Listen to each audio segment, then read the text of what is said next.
দীঘার জগন্নাথ মন্দিরে প্রায় প্রত্যেক দিনই ঢল নামছে দর্শনার্থীদের। এরই মাঝে বৃহস্পতিবার বেলার দিকে মন্দিরের সামনে স্থানীয় বাসিন্দাদের বিক্ষোভ।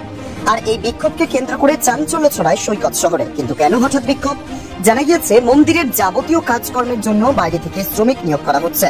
ঠিকাদার সংস্থাগুলিও অন্য জায়গা থেকে লোক নিয়ে কাজ করছে।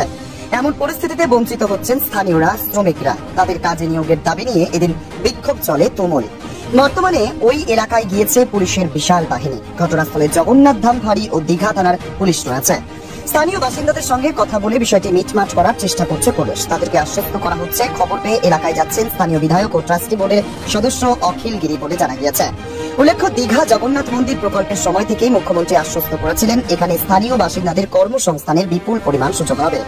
জগন্নাথ মন্দির দীঘার সামাজিক চেহারাটাই আমূল বদলে দিতে চলেছে বলে দাবি করেছেন ট্রাস্টি বোর্ডের অন্যতম সদস্য রাধা রমন দাস। তার বক্তব্য, যখন এখানে হাজার হাজার ভক্ত আসবেন তখন এই এলাকার আর্থসামাজিক চেহারাটাই বদলে যাবে।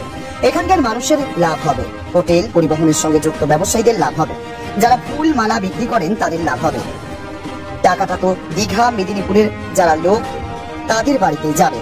কিন্তু এক্ষেত্রে স্থানীয় বাসিন্দাদের অভিযোগ, কাজের সুযোগ হচ্ছে বটে, কিন্তু সবটাই বাইরের লোকেদের জন্য, স্থানীয় বাসিন্দাদের নয়। তারই প্রতিবাদে এদিন চলে বিক্ষোভ। আজ 30 বছরের দোকানদার করছি, আমাদের নামে কি স্টল হবে?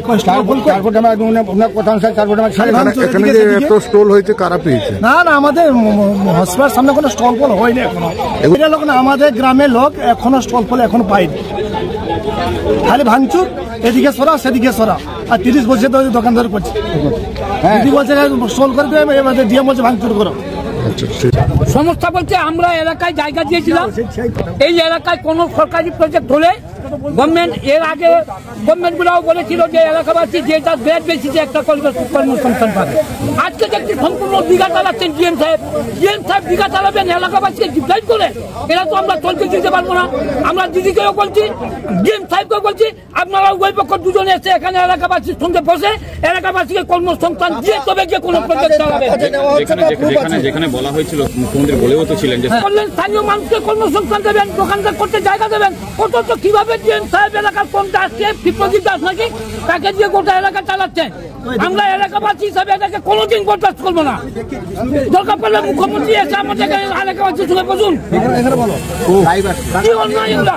ডিএম সাহেব কি ভেবেছেন কোন দাসকে দিয়ে কোনো জিনিস চালাবেন?